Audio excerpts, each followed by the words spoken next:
Good morning! Good morning po. Mainit na po ang panahon ngayon, kaya stay hydrated. Marami ring nagko-collapse. Maraming di lumalabas ng bahay, lalo na yung mga Kristiyano kasi asinan sa libutan. Baka daw matunaw. Biro lang po. Pero stay hydrated po. Iba na po ang init ngayon. Next week po, papunta kaming Mindoro. At ang expected na temperatura po doon ay 48 to 52. Opo, kaya magbabaon kami ng ice pack sa aming mga muka. Kasi ganun po yung ginawa namin last year nila Pastor Alea nung nandun kami. Literal na nagbabaga po ang init. At pwede ba nating appreciate ang ating Levites po sa napaganda, very powerful, anointed, praise and worship. And syempre appreciate natin si Pastor Josh for that wonderful pastoral prayer and Sister Leia for that wonderful encouragement and challenge para sa atin. Ngayon po ay dadako tayo sa mensahe ng Panginoon. Tanong lang po, ang Corneto 15 to 18 years ago ay naglabas po sila ng commercial. Ano po yung commercial na yon? Hanggang saan naabot ang 20 pesos mo? Survey lang mga kapatid, sino po dito yung mga boomers? Di na po ako magtatawag ng pangalan, Lola. Saan umaabot ang 20 pesos nyo noon? Mga 80s, mga 1985. Sige nga po, bigyan nyo lang ng quick. Saan umaabot? 20 pesos. Pag may 20 pesos ka noon, saan umaabot? Nood na sine. Sabi ni Tito Darius. Ano pa po? Sine, 20 pesos ha? Ano pa po? Ano po yon? Pang merienda na. Pang isang pamilya na po ba yung sinasabi nyo? Isang tao. Ayos ah. Bigas, 20 pesos. Yan pa rin ang panalangin natin ngayon. No? Ano pa po? 20 pesos. Noon. Pag sumasakay ka ng jeep, 20 pesos ba? Ilang tao na yon? 5, 6. Pero ang realidad po, 2024, saan naabot ang 20 pesos mo? Coke, sakto, hindi na sobra. Dati sobra yun, no? Ano pa po? Yung 20 pesos mo ngayon, even po ang corneto, magkano na po ang corneto? 26 or 27 pesos. Wala pa po sa 7-Eleven yun, ha? May clicker pala ako. At even po may panahon, last year ata ito, na even po yung sibuyas na very, ang tawag dito, ano bang tawag dyan? Default, yung staple na pagkain na siniserve araw-araw ay tumaas na rin po. Ano pa? Even po yung presyo ng bigas ngayon. Kita nyo po yung presyo at hindi lang yun, even yung gas natin, no? Kung gusto mo nga daw i-treat yung asawa mo o yung girlfriend mo, dalhin mo sa gas station. Dahil doon mahal talaga. And that's the reality that we are living now. At alam niyo po ba mga kapatid, hindi lang ito sa Pilipinas. Akala natin na grabe naman ang taas naman ng presyo dito sa Pilipinas. Mind you mga kapatid, hindi lang sa Pilipinas yan. Alam niyo ba, all over the world, ang taas na po ng inflation rate. If you will look at the screen, sa atin po ay 4.3%, but all over the world, like po ng Russia, 5%, ang Japan medyo pumapalo lang ng 1.4%, even po sa Europe area, ano ba tong TR na to? Hindi ko alam kung ano to 51% ang tinaas ng inflation rate. So hindi lang po sa Pilipinas, nagkakaroon ng inflation rate all over the world. Kaya nga po, may nabalitaan ako nung isang araw lang, 4 na lalaki arestado matapos magnakaw ng adobo sa Nueva Vizcaya. Dahil sa taas ng mga bilihin, dahil sa taas ng mga presyo, pati po yung adobo ninanakaw. Ganun na po kadesperado yung mga tao. Buti na lang, hindi po sa Bacoor nangyari yon at hindi sa Lighthouse Bacoor. Amen? But in all of this, mga kapatid, in all of these realities that we are facing, itong inevitable ba tawag dyan? Yung hindi na talaga ma-avoid, hindi na maiwasan. This morning, I want to declare to you that still, the Lord is our provider. In all of these realities that we are facing, tumataas ang bilihin, pero tayo mga Kristiyano, iba ang pananaw natin, iba ang pinangawakan natin, because the Lord is our provider. Ngayong umagang ito, sa pagpapatuloy po ng preaching na ito, I would like to use the story of Abraham. Iyan pong picture na yan.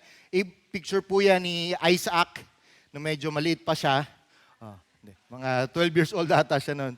At yung kwento, asa jump word lang po para pasimulan itong ating mensahe, the Lord is our provider. And later, we will use verses from the Bible patungkol po kung paano nagpo-provide si Lord. At bilang paggalang po sa salita ng Panginoon, tayo tayong lahat. If you have your Bibles with you, samahan niyo po ako sa Genesis chapter 2, verse 6 to 8 and 13 to 14.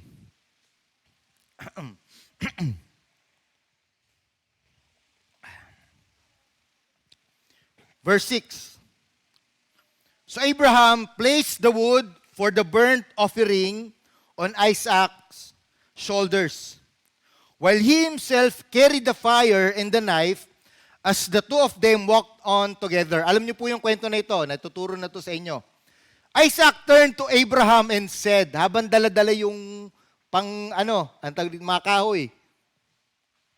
Tay, ano yun anak? Reply ni Abraham, we have the fire and the wood. The boy said, Isaac said, but where is the sheep for the burnt offering? Hindi masabi ni Abraham na si Isaac. Pero ano sinabi niya? Verse 8, God will provide the sheep for the burnt offering. My son, Abraham answered, and they both walked on together. Talon tayo ng verse 13. Nangyari na po yung sumigaw na yung anghel at verse 13. Then Abraham looked up and saw a ram caught by its horns in a thicket. So he took the ram and sacrificed it as a burnt offering in place of his son. Last verse. Abraham named the place Yahweh-Jireh, or in other translation po, ito ay Jehovah-Jireh, which means the Lord will provide. To this day, people still use that name as a proverb. On the mountains of the Lord, it will be provided. Pwede ba natin ulitin yung last part, yung on the mountain? 1, 2, 3, go. On the mountain of the Lord, it will be provided. Lord, salamat po sa inyong salita. We are declaring, Lord, na itong salita mo ay magbibigay ng pag-asa, magbibigay ng buhay sa bawat isa na nandito ngayon. Ano man po ang mga pinagdadaanan, ano man po ang mga suliranin namin, let us declare with all of our hearts and whatever circumstances that we are facing, that you are our great providers. Would you open our hearts? Would you open our minds as we listen to your word? This is our prayer. In the mighty name of Jesus we pray. Amen. Makakapo na po ang lahat. Wonderful story. Napakagandang kwento. If you will read the book of Abraham, ito po ay naging lesson namin ngayon sa pastoral counseling. Sino po yung mga kaklase namin? Kaya tuwan-tuwa kami kay Pastor To nung nagpa-survey siya dun sa Bacoor Couples.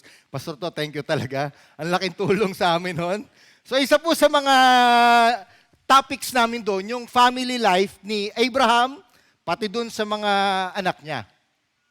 Nakakatuwa no, kasi si Abraham ay nung siya po ay nagkaroon ng anak, nasa 90 plus years old na siya. Even si Sarai po, at that age din, siguro around 90 plus na rin, pero ang masakit pa po nun, siya po ay barren or baog. Pero ang Diyos ay tapat sa kanyang mga pangako, pinangako niya yon ng Genesis chapter 12, at ito na nga tayo, Genesis chapter 22, ang kasagutan sa panalangin. Sino yung kasagutan sa panalangin? Sino yung provide? Si Isaac. And that is very true. But in verse 1, hindi na po natin binasa, merong isang passage, ang passage po doon, then the Lord tested Abraham. Akala nyo lang, si Malakay lang ang kaya mag-test, no? Even si Lord tinest si Abraham. And for me, my interpretation is, dumating yung punto sa buhay ni Abraham na siya, ay sakali ka nga dito. Kailangan ko lang ng prop, sorry ah.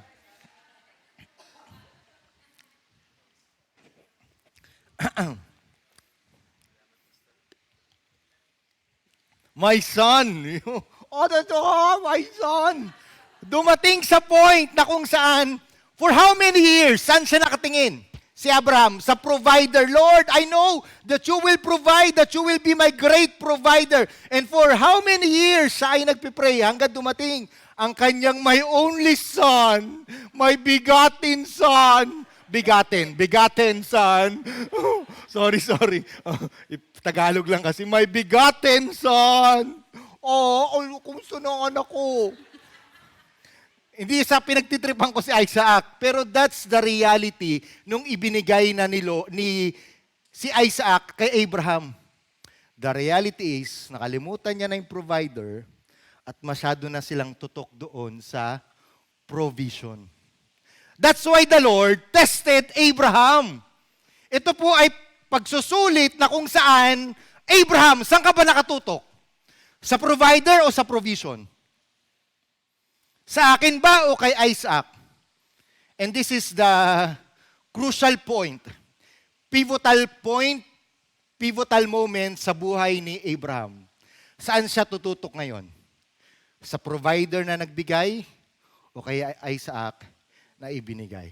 Ano ang ginawa ni Abraham? Pinaalam niya ba kay Sarah? Pinaalam niya ba? Pag pinaalam ni Sarah, anong pwede mangyari? Wag yung anak ko. Anak ko to eh. Bigatin saan ko to eh. Hindi papayag si Sarah. Kaya anong sinabi? On that morning, yung kinabukasan na maagang-maaga, anong pinaalam ni Abraham? Pupunta lang kami ng bundok. We will just worship at babalik kami agad. Yun po yung statement if you will read the passage. Salamat po. Thank you, Isaac. Ang tunay na Isaac. And basa na po natin yung story. At nung time na nga, na ino-offer na si Isaac, malinaw po dyan, 2 beses or 3, binanggit yung pangalan na Abraham. Kung babasahin mo lang yon, how do you read that? Abraham. We can read Abraham. We can read that way. But doon po sa tono nung anghel, ganito po yung kaya magugulat, Abraham! Ganun po yun mga kapatid. Dahil alam ng Panginoon na tutuluyan ni Abraham si Isaac. Alam niya on that very crucial moment, alam ng Panginoon at alam ng anghel na papatayin niya si Isaac para sa Panginoon.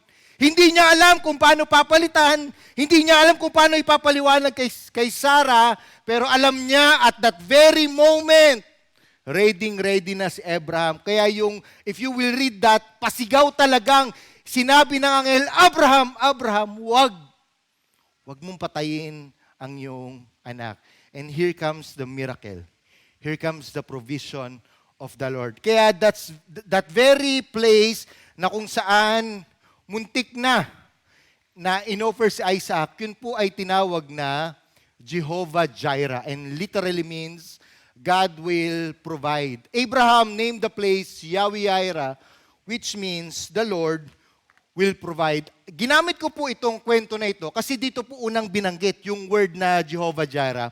And the Lord will provide. At sa mga susunod na mga oras, sa 3 oras na pag-aaral natin ng salita ng Panginoon, sa susunod na mga minuto, ay ating tutuklasin paano nga ba naging provider or great provider ang ating Panginoon. Ano po ba ang dapat nating matutunan sa pagiging great provider ni Lord? Una nating matutunan dito is the nature of God as a provider. The nature of God as a provider. Let us understand that understanding God as a provider will give us the right posture to receive. Sa pagkakaunawa, sa pagkakaintindi natin na si Lord ang tunay at totoong provider, tayong mga anak niya will give us the right attitude to receive. Likas sa Panginoon, natural sa Panginoon na magbigay. Think of this, creation. Paano kung unang nilikha ang isda bago ang dagat? Paano kung unang nilikha ang halaman bago ang araw? Paano kung unang nilikha ang hayop bago ang lupa? Naisip niyo ba yung mga kapatid? Paano kung unang nilikha ang tao bago ang lahat? In creation pa lang, kapatid, makikita mo na yung pagiging great provider ni Lord systematically. In order, kinereate niya ang mundo, na pag kinereate na ang tao, anong pwede mangyari? Anong pwede mangyari? Everything will be provided for. Sa creation pa lang, in their perfect state, alam na ng Panginoon na hindi ko pwedeng unahin ang lupa, hindi ko pwedeng unahin ang hayop bago ang lupa. Kasi walang titira ng mga hayop. In creation pa lang. And even in their fall, in Genesis 3, makikita nyo na nung pinalaya sila saan ngayon? Sa garden, pinalaya sila sa hardin, anong ginawa ng Panginoon? Binalutan sila ng dahon. Even in their sinfulness, kahit sila ay nalaglag na, nag-provide pa rin si Lord.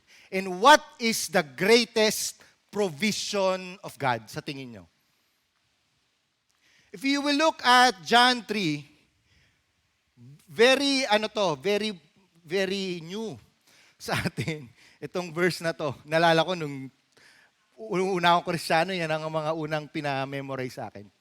But let us look at the New English Translation. Sabi dito, for this is the way God loved the world. Sa ganitong kaparaanan, minahal ng Diyos ang sanlibutan. Anong sumunod? He gave. Every time, especially John, pag merong love, merong salvation, merong pagbibigay. That's the very theme of the book of John. Every time mababanggit yung word na pagmamahal, laging merong kapalit, merong kaakibat na pagbibigay. Kasi ang Lord po, hindi lang nagmamahal. Pag nagmahal siya, siya ay nagbibigay. He gave His one and only Son so that everyone who believes in Him will not perish but have eternal life. Knowing this, na ang very nature, ang likas ng Panginoon ay nagbibigay, wala tayong dapat ipagmayabang. Wala tayong dapat ipagmalaki. At some of us, guilty sa ganito. Lord, nagbigay ako, alam kong bibigyan mo ako. Kung alam natin na likas sa Panginoon ang magbigay, hindi dahil nagbigay ka, bibigyan ka ni Lord. Hindi ganun ang minsan po yun yung natin, Lord, nagbigay ako. Hindi. Nagbigay si Lord, kaya ka nagbibigay. Not the other way around. Bago natin intindihin that the Lord is our provider, yan ang nature niya talaga, mga kapatid. Siya ay nagbibigay. Kaya hindi na natin pwedeng i-twist si Lord.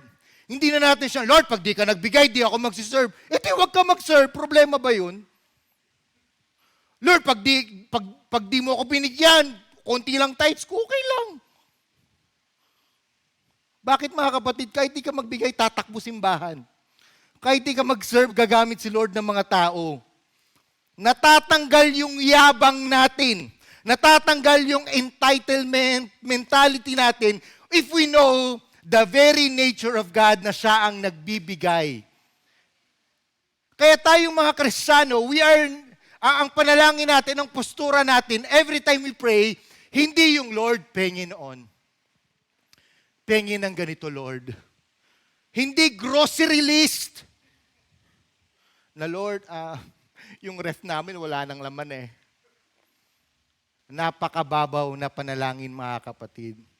But every time you approach God, you approach Him na ang very nature niya, siya ay nagbibigay at hindi siya slave hindi slave driver si Lord, hindi siya boss na may kailangan kang gawin.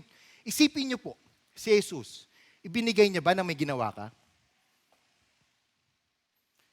Yung kaligtasan na meron tayo, meron ka bang ginawa para ibigay niya sa yun? Wala. Kapatid, isang hakbang na lang yun. Pagsisisi at pagtanggap. Pero the rest, ginawa ng Panginoon. And one reflection po, when I am meditating this, ay nakita ko po sa Romans 8:32. At gusto ko pong basahin natin ng dahan-dahan.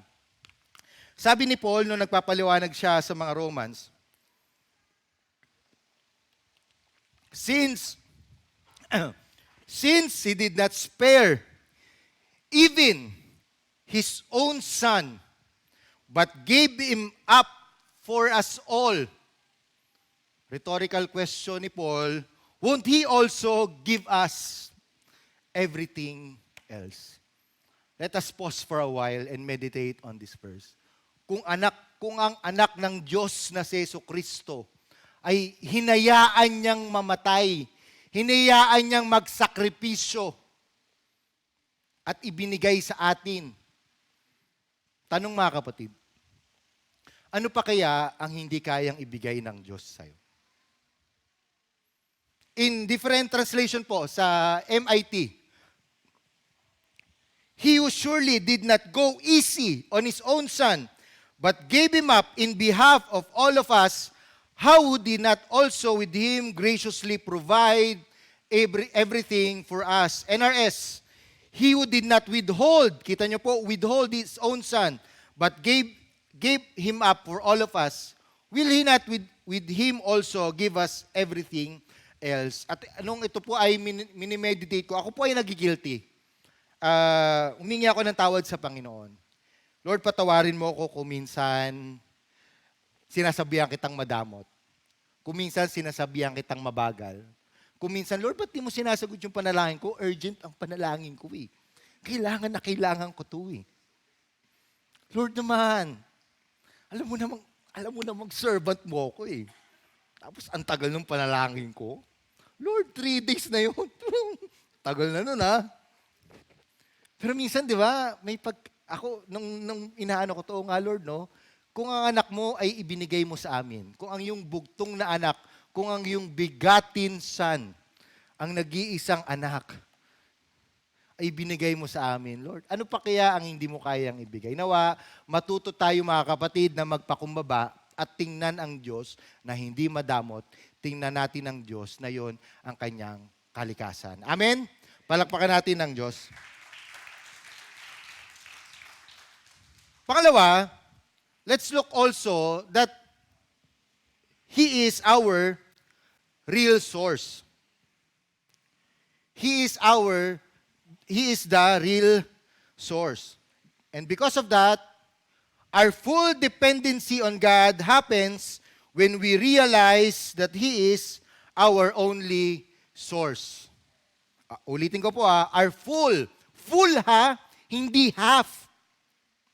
Hindi 3/4, hindi 99.9, patay ang germs. Hindi po full, 100% dependency. Alam ko po na kayo ay madiskarte sa buhay, tama? Sino dito yung mga kahit nag-aaral, nagtatrabaho, may mga sideline, may mga racket, para lang may mga pang-allowance, may mga estudyante, at tamad kayo? Hindi, biro lang po. Yung talagang gumagawa ng paraan. Sino po yung mga nanay na talagang mga tatay natin na ginagawa ang lahat para lang masustentuhan, ma-provide ang lahat ng kanilang mga pamilya? Bilib at bilib po kami sa inyo. Saludo po kami sa inyo mga kapatid. But the reality is, the Lord is our only real source. At dapat ang dependency natin sa Kanya, ulitin ko, 100%. Ito pong mga verse talata na to ay ginagamit namin ito sa house dedication. Pag meron kami mga, nung Monday po meron akong parang dinedicate na office po dito sa may Sapote lang, malapit lang dito. At ito, naalala ko ito yung ginamit ko. Maganda po yung business nila, tinutulungan nila yung mga nag-aaral, makapag na nurse, teachers, mga seaman, na hirap po sa buhay, sila yung nagpo-provide ng loan. At ano po to, legit po ito talagang meron silang sistema. Maglo-loan na nga ako, magdodoktor na nga ako next week para makapag-loan. Hindi, biro lang po. Sabi dito, the earth is the Lord's and everything in it. The world and all its people belong to Him. For He laid the earth's foundation on the seas and He built it on the ocean depths. Simple lang po, ang lahat ng meron sa mundo ay sa Panginoon. Talon tayo sa 1 Corinthians chapter 8, verse 6. Yet for us, there is only one God, the Father, who is the source of all things, and for whom we have life, and one Lord, Jesus Christ, through and by whom are all things, and through and by whom we ourselves exist. He is our only source, the real source. Kaya mga kapatid, pwede tayo magkaroon ng dalawang pananaw pagdating po dito sa bagay na ito. Pwedeng magkaroon ka ng childish faith o pwedeng magkaroon ka ng childlike faith. Pagdating po sa pananampalataya, sa pag-intindi natin na He is our only source, ang panalangin ko ay ito tayo, childlike faith. Paano po ba pag sinabing childish? Self-centered? Inuuna ang sarili? Inuuna ang benepisyo niya? Inuuna yung anong makukuha ko dyan? Bakit ba ako magbibigay? Unlike pag childlike faith. Nakakita na po kayo ng bata? Siguro naman, no? Kala ko sasagot kayo ng hindi. Mga nanay, mga tatay, ang mga anak nyo ba na may problema na kakainin nila? Mga tatay at nanay na nandito. Iniisip ba nila yon? Bakit hindi nila iniisip? Kasi alam nila, pagdating ng tanghali, pagdating ng gabi, merong hihain sa kanilang hapagkainan. Bakit po? Tatay ko yan eh. Nanay ko yan. Papakainin niyan kami. Ganun po ang maging pananampalataya natin. Every time we come to God, every time we have this realization that He is our real source. Ika nga, ulitin ko, full dependency. Walang problema sa pagiging madiskarte nyo, pero tandaan nyo, hindi sapat ang lahat ng meron ka. Hindi yan enough. Yes, ikaw ay may trabaho, pero alam mo ba, isang iglap pwedeng mawala yan. Katulad nung nangyari nung pandemic. Ang ganda-ganda ng negosyo mo, ang ganda-ganda ng trabaho mo, and then bang! Oh, kasama ka daw sa matatanggal next week. Paano yung insurance mo? Paano yung savings mo? At dito natin marirealize mga kapatid na kailangan natin kumapit sa Panginoon. Amen? Pangatlo po, sa pagpapatuloy natin, the nature of God as a provider, He is a real source. At ang pangatlo po, He has the unlimited resources. Provision comes not because we are capable, but because He is able. Deuteronomy chapter 8, verse 18. But remember the Lord your God, for it is He. Ano sinabi dito? He who gives you the ability to produce wealth and so confirms His covenant which He swore to your ancestors as it is today. Some principles na pwede nating matunan. Sometimes in our life, we ask God based on our capabilities. Kung ano income mo, kung ano kakayanan mo. No, wag daw. Ask God based on His capability and ability to give. Minsan po, nalilimitahan ang ating pananampalataya kung ano ang laman ng bank account mo, kung ano ang sitwasyon mo ngayon, kung ano ang status mo. But the very Word of God ay tinutulungan tayo na ask God based on His capability and ability to give. Pastor, nagpapaka-practical lang ako. Kapatid, paano ang pananampalataya natin kung hindi tayo tatalon? I remember, before we continue, kami po ay laking Ayala Alabang sa gilid. At ang pamilya ko po talaga ay walang kakayahan. Naalala niyo naman po ito. Ang sinabi lang na magulang ko sa amin, hanggang high school lang daw kami. After nun, barker na. Dito sa may South Mall. Si Mang Pedring, sikat na naman si Mang Pedring dito. Sabi sa akin ng tatay ko talaga, Nak, may kaibigan ako doon si Mang Pedring. Mag-barker ka na lang. So yung alam mo, alabang zapore. Pati yung shaman, shaman. Pero sabi ko, hindi, side doc na ako noon, mag-aaral ako. Punta na ako sa ACM at dahil masipag ako, umabot po ako ng 8 taon sa college. Medyo nagseryoso na ako, napunta na po ako ng Bethel, huling taon na po. Ang problema, medyo tight na po ang budget din ng side-doc. At graduation, alam nyo naman, graduation fee, basta parang around 10,000 pa yung kailangan kong i-raise. So dahil laki nga akong Ayala, Alabang, wala na po nun yung nanay ko, si tatay ko kagaling lang po ng heart attack, at alam ko talaga wala akong kakayahan at sabi ko, Lord, nag-sideline ako mga kapatid. Dahil medyo maalam naman po tayo sa gitara, nag-post lang ako, nag-PM lang ako na meron namang isang kumagat, praise God. May isang kumagat po. Tinuruan ko mag-gitara. Awa ng Diyos, natuto siya mag-E. So, E. Natuto siyang mag-E. ABCD yun, di ba? ABCD, E. Yung F, bala na daw eh. So, awa naman ng Diyos. So, ito, tinuturuan ko for siguro mga 1 month or 2 months, no? Yun lang talaga. Basically, yun lang yung relationship namin. Magturo lang, magturo. Wala akong ibang kwento, wala akong ibang sinasabihan. Parang 150 per hour ata o something like that or 200 per hour. So, ganun lang po. So, pa-sideline lang. At nung last day na po namin, so, sinabi ko dito, Ma'am, okay na po yung anak nyo, marunong na po mag-letter E. So, okay na po, makakapagtugtog na po yun ang rhyme to worship, tsaka heart of worship. Magandang pasimula po. Hinatid niya ako pa dito sa may, kasi sa BF Parañaque siya nakatira. Hinatid niya po ako dito sa may Village Square. Dati ano pa yan, hindi pa yan Village Square. Toyota pa yan. Hinatid niya ako dyan sa Toyota. At usually, ang bayad po ay dapat papalo lang ng parang around 1,000 or 1,500. Yun lang po yung aking service. Pero in-impress daw sa kanya ni Lord, hindi niya alam. Binigay niya ako ng isang sobre. Alam niyo kung magkano yung laman? 500. Hindi, biro lang. Nalugi pa no? Doon po sa laman ng sobre na yun, binigyan niya po ako na saktong-sakto po, 10,000. Sa inyo siguro maliit na yon. Kasi mayayaman kayo eh. Pero at that very moment, alam niyo po, umiyak talaga ako sa Panginoon. Sabi ko, Lord, wala akong pinagsabihan nito.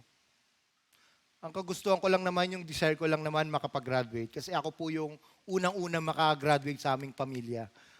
Kaya sabi ko, Lord, lambing lang. Wala akong pinagsabihan nito, mga kapatid. Pero hindi ko po alam yung kung ano yung inimpress sa kanya ni Lord. Hindi ako nagmakawa, hindi ako yung tinuturo. Nag-aaral ako eh. Wala pa nga akong, hindi. Di ba ka pa lang, baka ako lang yung bigay ng nanay mo eh. Pero hindi ko alam kung ano naging usapan nila ni Lord. Pero yun yung sinabi daw ni Lord sa kanya na, kapatid, di ko alam eh. Pero ito yung sinasabi sa akin ni Lord na ibigay sa'yo. Sakto-sakto po, walang butal. At dahil doon alam niyo mga kapatid, nakagraduate ako on time. No matter how long it takes. Di ba?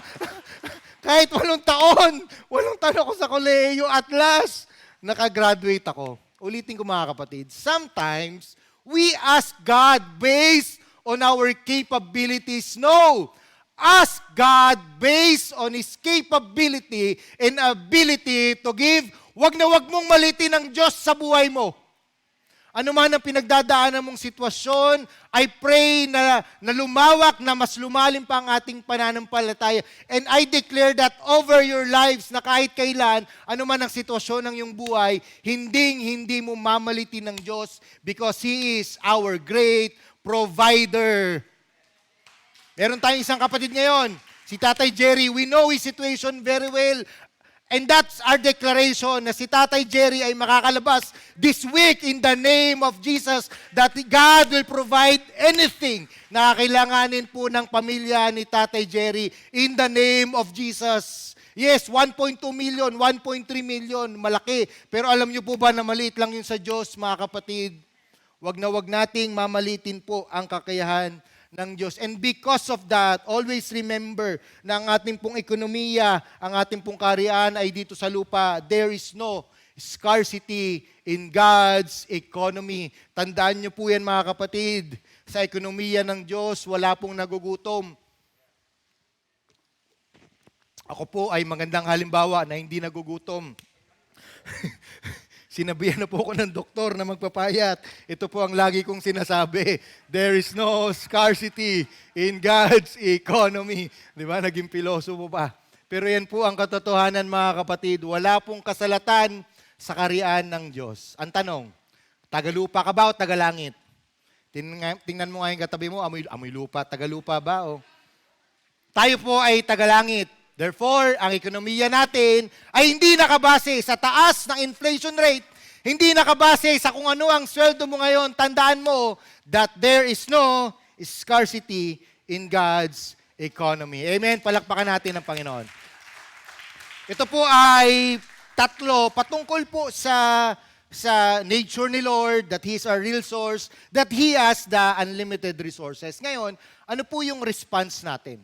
Ano naman po ang dapat nating gawin? So nilatag ko po sa inyo kung sino si Lord, yung nature niya, kung ano yung real source siya at yung unlimited resources. At pang-apat po, ito po ang dapat nating gawin. Knowing all of that, the realities na si Lord ang ating great provider, we must seek the provider. Madaling isik ang provision, mga kapatid. Pwedeng ang maging laman ng prayer items nyo, prayer request nyo, ay laging provision. Pero baguhin natin, before anything else, let us seek the provider. In the prayer, if we seek the provider, provisions will follow. Ewan ko kung minsan ba nagtatampo si Lord sa atin, no? Mas inuuna natin yung ipag-pray yung provision bago yung provider. Baguhin natin yung mga kapatid. Let us always seek the provider and then surely the provision will follow. Sabi po, sa Psalm 23 verse 6, napakagandang talata po. Surely your goodness and love will follow me all the days of my life, and I will dwell in the house of the Lord forever. Wonderful promise of God. But you know, in verse 1, ano yung sinabi diyan sa verse 1? The Lord is my shepherd. Bago sinabi ni David na ang goodness, ang kabaitan ay susunod sa kanya, idineklara niya muna that the Lord is his shepherd. Bago tayo manalangin ng provision sa atin, huwag nating kalimutan ang ating provider. In Matthew 6:33, very familiar sa atin, seek the kingdom of God above all else and live righteously, and He will give you everything you need. Last point po. True evidence. So seek the provider at if the Lord is our great provider, ay dapat meron pong true evidence. Talon tayo sa last point natin. The real proof that God is our provider should be evident in our giving. Kung talagang naniniwala tayo that the Lord is our provider, hindi lang pala dapat natatapos doon. Dapat tayong mga anak niya, tayong mga lingkod niya, ay nakikita rin ito sa ating pagbibigay. 2 Corinthians 9, verse 7 to 8, you must each decide in your heart how much to give, and don't give reluctantly or in response to pressure. For God loves a person who gives cheerfully, and God will generously provide all you need. Then you will always have everything you need and plenty left over to share with others. Verse 11, yes, you will be enriched in every way so that you can always be generous. And when we take your gifts to those who need them, they will thank God. So two good things will result from ministry of giving. The needs of the believers in Jerusalem will be met, and they will joyfully express their thanks to God. Pastor, mayaman naman yung mga Corinth na yan. Mga milyonaryo yung mga yan, makakapagbigay talaga yun sa Panginoon. Pero alam nyo ba kung kanino siya nag-i-exhort? Sa mga Corinth. Sino ginamit niyang illustration dito? Alam nyo kung sino? The Church of Macedonia. Hinahanap ko nga yun hanggang ngayon, the Book of Macedonia, Letter of Macedonia. Meron daw yun eh. Baka nandito sa Bukor lang nakatago eh. Kasi napakaganda po. Dahil sinabi ni Paul, if you will look at the preceding verses, ang description po sa Macedonia, poorest of the poor. Sila yung nasa laylayan ng lipunan. And yet, sila ang unang nagbibigay sa Diyos at sa kanyang mga lingkod. That's the description po ni Paul doon sa mga Macedonian. At ano ang exhortation niya? Kaya niya sinabi yan sa verse 7. Kaya pag nagbigay ka, dapat bukal sa puso at hindi ka napipilitan. That's the context kung ano yung nabasa natin mga kapatid. Merong tunay na ebidensya sa ating pagbibigay regardless kung ano man ang status natin. Ako po natutuwa sa Bacoor kasi sa batang edad pa lamang po tinuturuan na natin. Alam na natin yung concept ng tithes and offering. Kasi simple lamang po. Lord, magbibigay ako pag nagtrabaho na. Lord, magbibigay ako pag nasa minimum wage na yung sweldo ko. Lord, magbibigay ako pag may extra na. Kapatid, di ka na makakapagbigay, I'm telling you. Kung umabot man ng 1 milyon yung sweldo mo, I'm telling you, mabibigatan ka magbigay ng 100,000. Kung umabot man ng 100,000 yung sweldo mo, mabibigatan kang ibigay yung 10,000. Kung sa maliit pa lang na kaparaanan, sa maliit pa lang na bagay, hindi ka na mapagkatiwalaan ng Diyos, tulad ng preaching ni Pastor To, what more pa kaya sa malaki. Kung meron kang 100 piso sa bulsa mo ngayon, either love gift yan sa'yo, either natanggap mo yan, ibigay mo agad yung 10 piso. Kung meron kang 1,000, whatever it is mga kapatid, ibigay mo agad yung 100 piso. Ang mga Kristiyano na nauunawaan that the Lord is our great provider, ito ay nakikita sa kanilang buhay. Okay na po yan. You can give your... Pastor, paano yan? Medyo limited lang ang aking time. Okay na mga kapatid, walang problema. You can give your time, your talent, and your treasures. May oras, Pastor, may oras ako. Kapatid, alam nyo ba maraming activities dito sa ating Lighthouse Bacoor? Every Wednesday, meron tayong intercessory prayer. Kung wala ka namang ginagawa, kung may oras ka, kung nagbibingko ka lang naman at nagmamarites, pumunta ka dito. Anong oras nga po yon? 3:00. Di ba? Talagang, yung oras na yun, talagang mapapanalangin ka talaga. Di ba? Meron tayong zoning. Ilan yung zone natin? Pastor, onti lang. Gagawin naming zoning 55 para lang makapunta ka. Tuwing Sabado yan. Maraming activities sa church. You can give your time. You can give your talent. Sino yung mga talentado dito? Taas ang kamay. Talentado talaga yung mga taga-Bacoor eh. Pastor, wala akong talent. Marunong kang umiti. Marunong kang mag-shake hand. Pwede ka maging usher. Di ba? Hindi yan nalilimitahan na. Pastor, ako marunong kumanta. Ako nga kumakanta. Hindi ko sinasabi sa inyo. Di ba? Alam niyo bang worship leader ako sa CR namin eh. Diba? Hindi ko sinasabi yan. And lastly, you can give your treasures to the Lord. Kapatid, wag nating panghinayangan every time we give our tithes and every time we give sacrificially. Kasi alam niyo ba, pag tayo ay nagbigay sa Panginoon, alam mo bang nakikita ng Diyos lahat yan? Yung mga binibigay mo na parang, Lord, alam kong next week, kapit patalim na ako eh. Pero sige Lord, ibibigay ko to. The Lord will provide. Prinsipyo sa pagbibigay.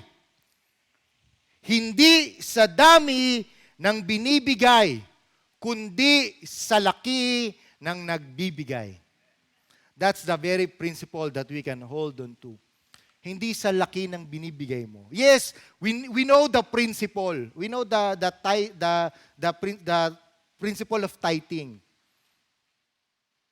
Pero hindi tayo, Lord, ito yung hindi po. Every time we give unto the Lord, every time we share our resources, hindi natin sinasabi na, Lord, ito yung tithes ko. Ang laki na ito, Lord, no? Never natin gagawin yun. Alam mo kung ano? Lord, ito yung tithes ko. Ang laki nyo po sa buhay ko. Kaya ako po ito binibigay. Ito man po ang amount nito, binibigay ko ito kasi malaki kang Diyos sa buhay ko. Amen? Palakpakan nga natin ang Panginoon. Before we end, we need to depend not just on the provision, but focus solely on our provider. Ano nga po yung 5 na yon? 5 prinsipyo na pwede nating matunan that the Lord is our provider. Pwede bang sabay-sabay? 1, 2, 3, go. The nature of God.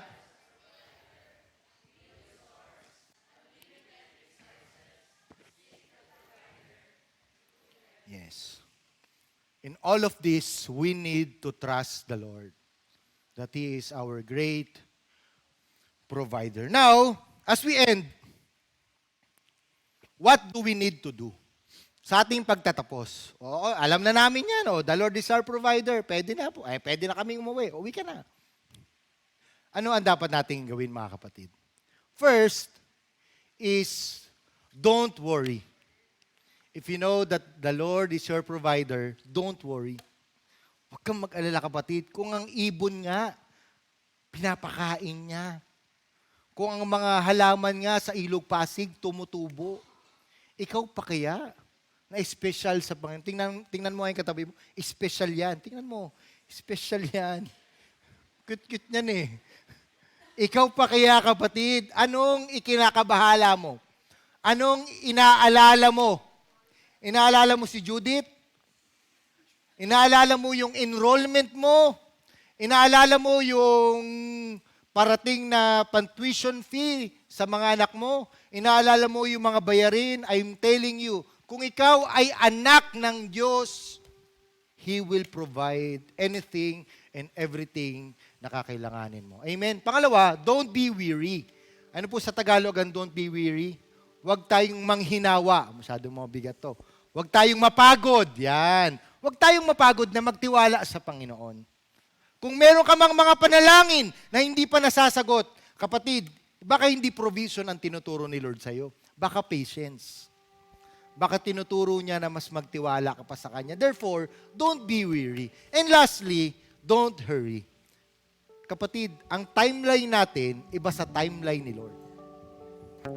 Kung merong mga bagay na sa tingin mong hindi pa dumarating, baka ito ay character development din sa atin. Don't hurry. Lagi nating pagkatiwalaan yung proseso ng Diyos at hindi yung proseso natin. Amen. Baka ikaw lang, sa atin lang may urgency. Pero sa Panginoon pala ay meron siyang tinuturo sa atin. So ano nga yung 3 bagay na yon? Don't worry, don't be weary, and don't hurry. Tayo tayong lahat, mga kapatid. Ano kakatay?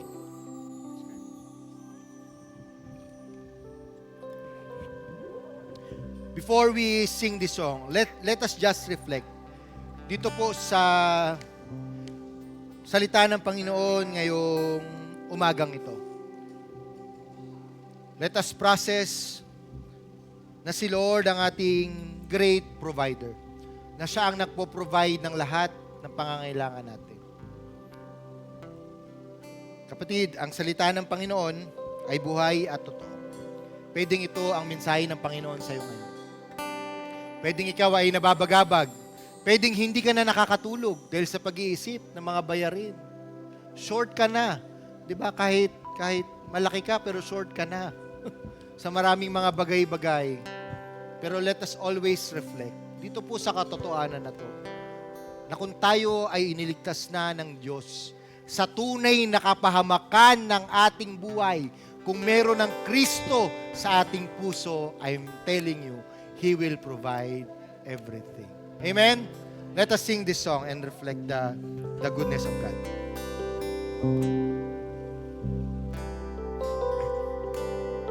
Church, let's sing.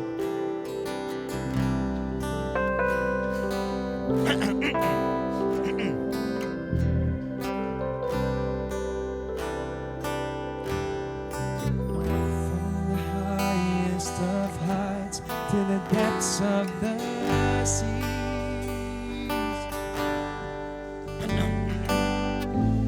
creation's revealing your majesty.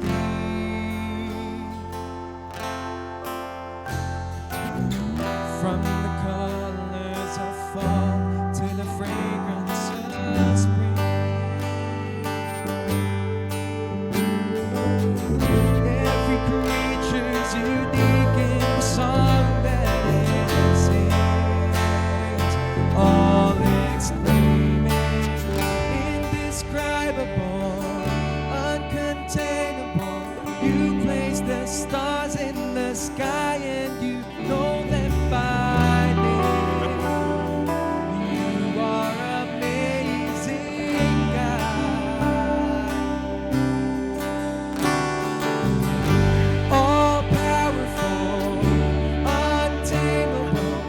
awestruck we fall to our knees as we humbly proclaim, you are amazing, God.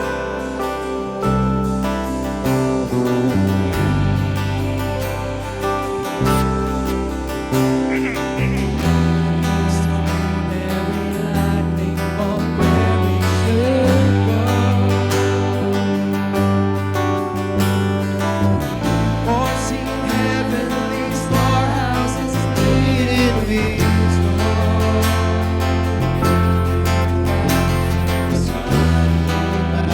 The sun and its source to its light, yet conceals it to bring us the coolness of night. Indescribable, uncontainable, you place the stars in the sky and you know them by name.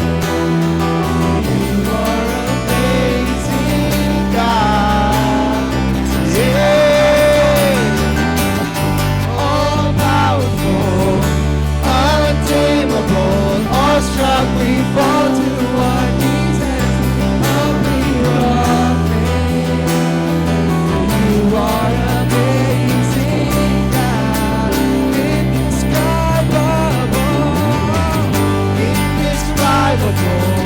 uncontainable, you place the stars in the sky and you know them by name. You are amazing, God. Sing, incomparable are you, Lord. Incomparable, unchangeable. You see the depths of my heart and you love me the same. Yes, you are amazing, God. Amen. Amen. Panginoon, una po sa lahat, kami ay nagpapakumbaba at humingi po ng tawad, Panginoon. Kung minsan po, nakabaling na ang aming isipan, nakabaling na kami, Panginoon, dun sa provision. At madalas, Lord, nakakalimutan na po namin ang aming provider, which is Ikaw, Lord. Panginoon, nagpapakumbaba kami, Panginoon, at itama mo ang aming puso ng aming motibasyon sa pagbibigay, sa paglilingkod, ay hindi dahil sa Ikaw ay magbibigay, Panginoon. Dahil alam namin na ito ang nature mo talaga. Bago pa man kami may gawin, bago man kami may maibigay, Panginoon, Ikaw ang unang nagbigay and we cannot outgive you, Lord. We cannot outrun you, God. Kaya, Lord, sa mga oras na ito, itama mo ang aming mga puso. Itama mo ang aming mga postura, ang aming ugali, Panginoon. Every time we ask for something, Lord, hayaan niyo po na ang aming puso ay patuloy na itama mo, Panginoon, na we will not look only doon sa provision, but we will focus, Lord, sa iyo na siyang nagbibigay. Lord, I pray for each and everyone na nandito ngayon, ma-realize namin na hindi po ang aming skills, hindi ang aming knowledge, hindi ang aming galing, Panginoon, kundi Ikaw lang ang source ng lahat.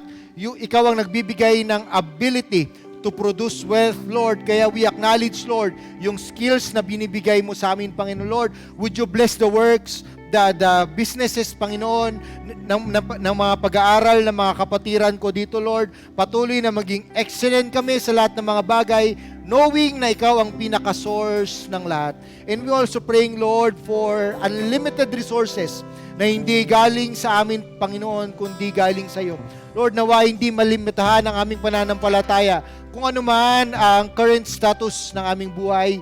Bagkus, Lord, hayaan niyo po na mas lumalim, tumagal pa po, lumago pa po ang aming pananampalataya, knowing, Lord, na kaming mga anak mo ay dapat laging humakbang, Panginoon, sa pananampalataya. So whatever needs na meron po ang aking mga kapatid, Lord, provide anything, not on our capabilities, but your capabilities, Lord. We pray for special prayer for Tatay Jerry and their families, O God.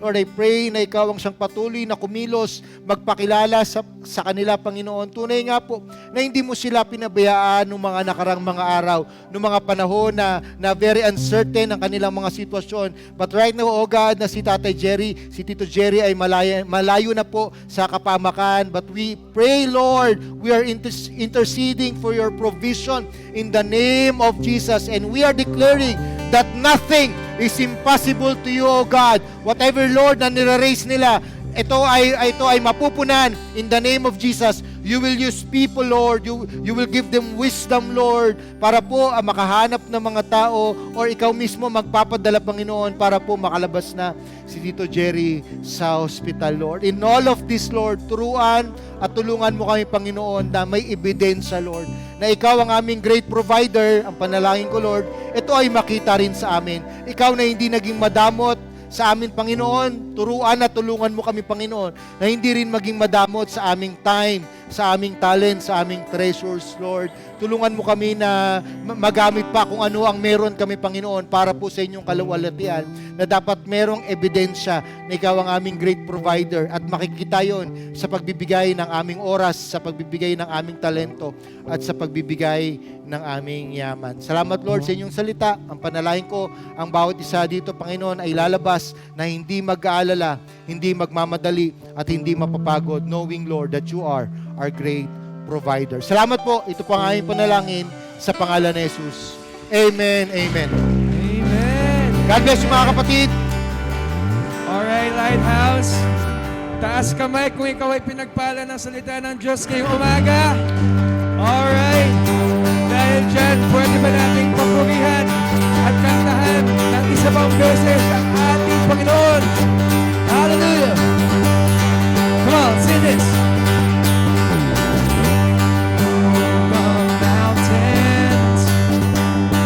Told the wind and waves be still. You cast out demons and bid the empty soul be filled. And now there's breakthrough, claim it. And now there's freedom in your name. You gave us power and the keys to do the same. You hold redemption. Jesus dropped their stone, showed us mercy with your mighty miracle. And now there's breakthrough, now there's freedom, now there's freedom in your name. You gave us power and the keys to do the same. Oh, now we proclaim Jesus' name. Walls fall down, Jesus' name. Strongholds break, Jesus' name. Amen. We are healed, Jesus' name. There are miracles in Jesus' name. So pour them out, Jesus' name. Amen. Oh, sing,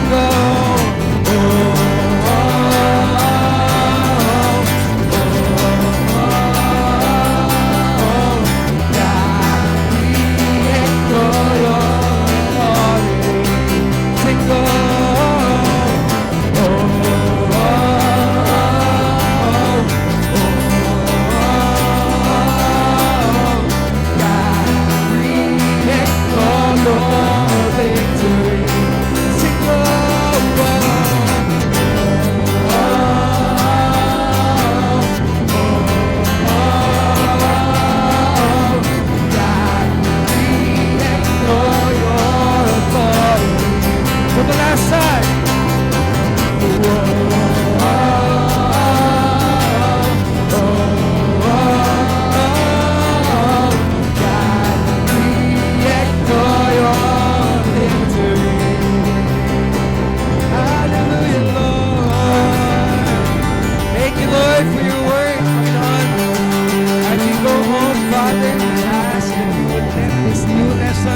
Lord, further sink deeper into our hearts.